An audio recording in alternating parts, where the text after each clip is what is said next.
تازه‌های تاجیکستان و جهان را از استودیوی مرکزی رادیو زودی پیشنهاد شما عزیزان میکنیم. شعله گلخوجه هستم. سلام. در 15 دقیقه بعدی برنامه امروز 20 نوامبر این موضوعها را داریم. тоҷикистон гунahгорони терроризмро аз маҳбусони дигар ҷудо ва дар биноҳои махсус нигаҳдорӣ хоҳад кард. ҳолатҳои ба вуқӯъ омадани бетартибии оммавӣ, суиқасди куштор ва аз ҳама муҳим тарғибу ташвиқи ақидаҳои ифротгароӣ ва ҷалби дигар маҳкумшудагон пешгирӣ мегардад. вазири маориф ва илми тоҷикистон ваъда дод ки фарзандони муҳоҷирони тоҷик аз таҳсил дур намемонанд. шаклҳои гуногуни дарёфти маблағҳо вуҷуд дорад. ҳам аз ҳисоби буҷаи давлат, ҳам аз ҳисоби қарзҳо давлат метавонад маблағҳои қарзиро ҷалб кунад. ҳукм ҳанӯз нест, аммо ҷинояткор эълон мекунанд. пайвандони ноболиғе ки ба куштор муттаҳам аст аз хилофкорӣ дар боздошту бозпурсии ӯ эътироз доранд. бе мисол бепадар, бе ягон муаллим, бе ягон мисол духтури психолого, бе психолог. дар очаш гуфта ки агар оча гап занам агар мекушанд. шурӯъ мекунем аз як хабари дигар. полиси қазоқистон даҳҳо зодаи тоҷикистонро аз эҳтимоли сармозодагӣ наҷот додааст. ба навиштаи расонаҳои ин кишвар, нимашаби дирӯз автобуси мусофирбар дар шоҳрои Павладар Қизилорда вайрон мешавад. мусофиронаш ки ҳамаи 43 нафар шаҳрвандони тоҷикистон буданд, дар дохил бидуни гармӣ мемонанд. дар байни онҳо 3 зан низ қарор доштааст. онҳо аз Русия ба Қазоқистон раҳсипор буданд. автобусро полиси роҳ пайдо карда ба шӯъбаи ҳолатҳои фавқулоддаи минтақа хабар медиҳад. мусофирон баъдан ба ҷои гарм интиқол ёфтанд. имрӯз дар душанбе дар доираи як нишасти минтақаӣ мавзӯи маҳбусон ва шароити зиндонҳои тоҷикистонро баррасӣ карданд. мақомоти тоҷик шумораи зиндониҳоро дар кишвар ҳазорҳо нафар баршумурданд ва умедворанд ки авфи ахир барои беҳтар кардани вазъи маҳбусҳову маҳбасҳо мусоидат мекунад. ин мавзӯъ дар ҳоле матраҳ мешавад ки дар як соли ахир тоҷикистон шоҳиди 2 ошӯби пурқурбонӣ дар зиндонҳояш гашт. сарвинози рӯҳулло ва шаҳлои абдулло бо тафсилоти бештари мавзӯъ. мақомоти тоҷик мехоҳанд маҳбусони муттаҳам ба терроризм дар биноҳои махсуси ислоҳии камеравӣ нигаҳдорӣ шаванд.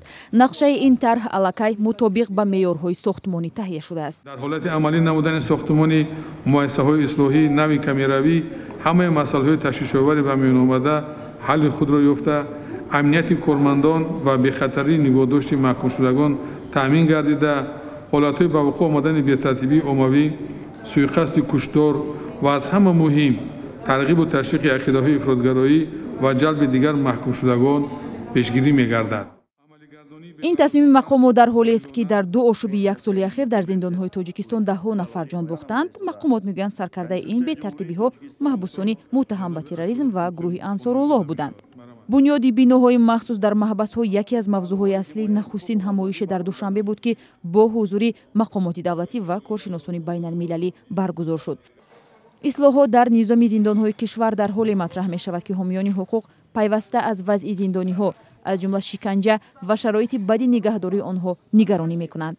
Выбраны 6 учреждений. мо барои санҷиш 6 муассисаи ислоҳиро интихоб кардем. мо дарк мекунем ки масъулин барои ислоҳи он корҳои зиёдеро анҷом медиҳанд, аммо ин мутаассифона кофӣ нест. барои мисол, бояд тибқи меъёр масофаи байни 2 зиндон дар ҳуҷраҳо 5-6 метри мураббаъ бошад, аммо ин тавр нест. ё дар маҳбаси занона ҳатто мошинаи ҷомашӯӣ нест. ин дар зимистон бисёр мушкил аст. бояд сиҳатии онҳоро ҳам ба назар гирифт. барои ислоҳи вазъ натиҷаи санҷиши худро ба масъулин пешниҳод мекунем.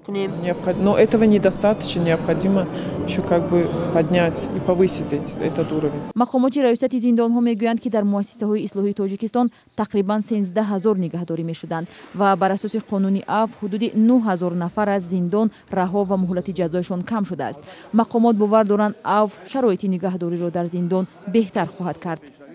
коршиносони байналмилалӣ ба ин назаранд ки ин аввали кор аст, вале барои ислоҳи вазъ дар зиндонҳо иқдомҳои ҷиддитар аз ин сурат гирад. аз ҷумла дар маҳбасҳое ки дар он ошоб фирор ва сӯи қасд анҷом шудааст.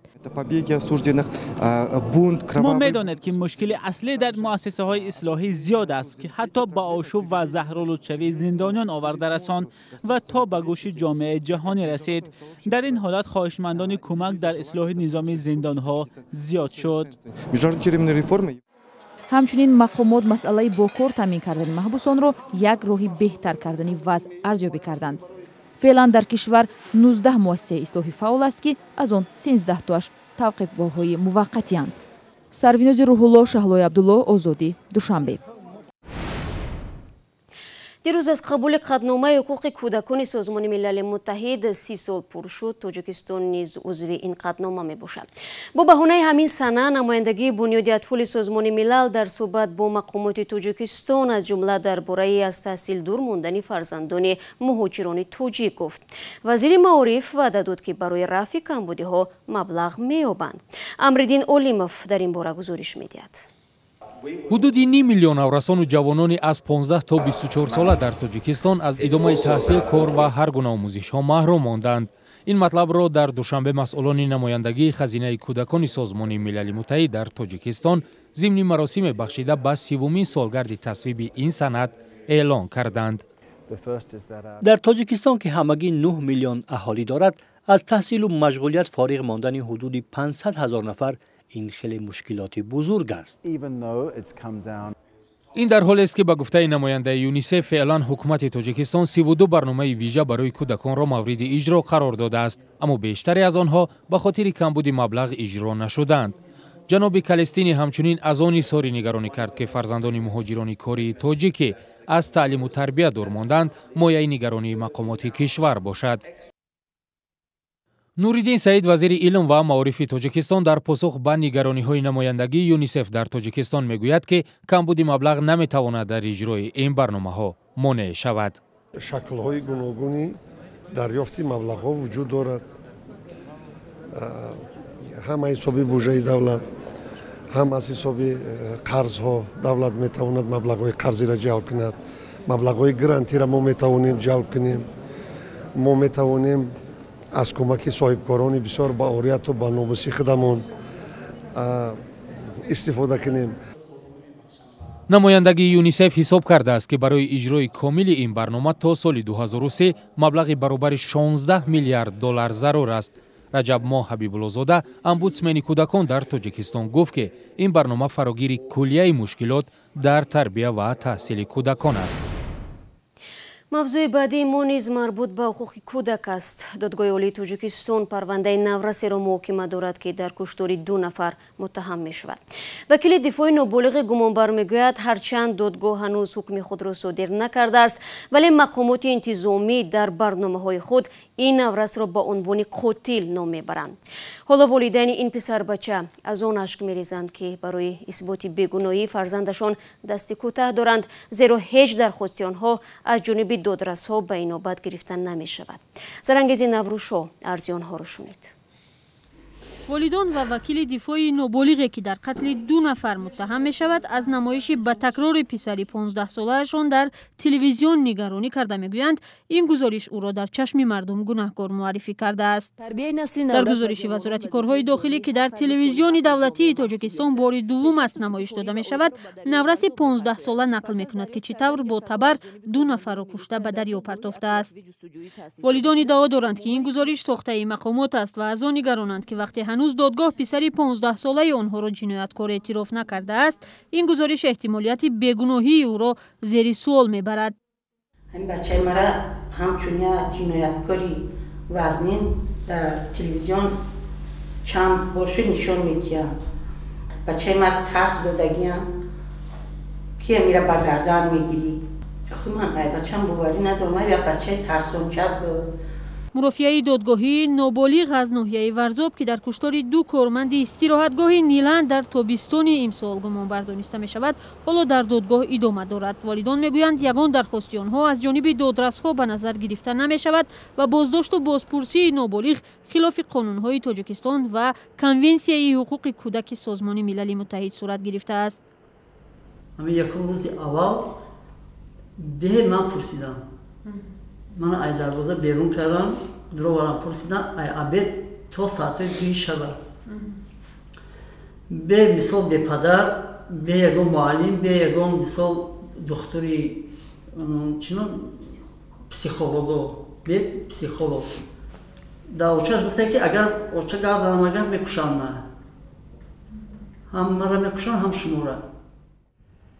مقامات ادعای شکنجه شدن نابالغ گمانبر را رد میکنند، اما در رابطه با اعتراض والدان از نشری به تکرار گزارش در تلویزیون وزارت امور داخلی گفت از نورست فقط گمانبر معرفی کردند. نه اصلا میگه چهرهش چی باشه اون شوندگیم چهره و این خیلی اثبات کنه خیلی با بخشی با میپسیمی گفتی نه اگر والدین شهرت و اسلامی دین دو جوان کشته شده هم به گناهکار بودن نابالغ 15 ساله شبهه دارند و میگویند در پشت این جنایت افراد دیگری میستند که مقامات باید آنها را پیدا نمایند. گمانبر 15 ساله کشتاری 2 نفر در ملاقات با پیوندان و هم در مرافعه‌های دادگاهی گفته است او گناه ندارد و تحت شکنجه و فشار کشتار را اعتراف کرده است. گودک هم گپای نقل کرد. گفت که خیلی من بردن زدن همو یکم روز تا همه سیزا آوردن فقط میزدن هر شب میزدن بردن وای اویده گوجه امشب بردن زدن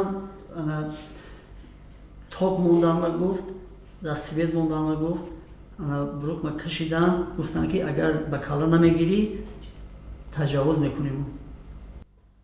پیوندان نابالغ که از نمایش پسرشون در قضیه کشتار در شبکه‌های دولتی ناراضی‌اند، حالا تلاش دارند بیگناهی او را اثبات کنند و می‌خواهند پرونده پسرشون دوباره از جانب دادستانی تحقیق شود. و بینندگان عزیز توجه کنید به یک اعلان. اگر شما شاهد حادثه شدید، منظره جالبی را دیدید و یا خبری مهم شنیدید، از روی آسان و به خطر با رقم تلگرام و واتساپ ما 420 724 05 66 81 و یا 420 724 05 39 59 بفرستید. پیشنهاد عکس و نوارهای جالب، پخش خبرهای تازه از حادثه های مهم وظیفه اساسی ماست. کمک شما کاری ما را آسان تر کند. با رقم وایبر ما 420 725 602 213 نوار، عکس و خبرهای خود را ارسال نمایید.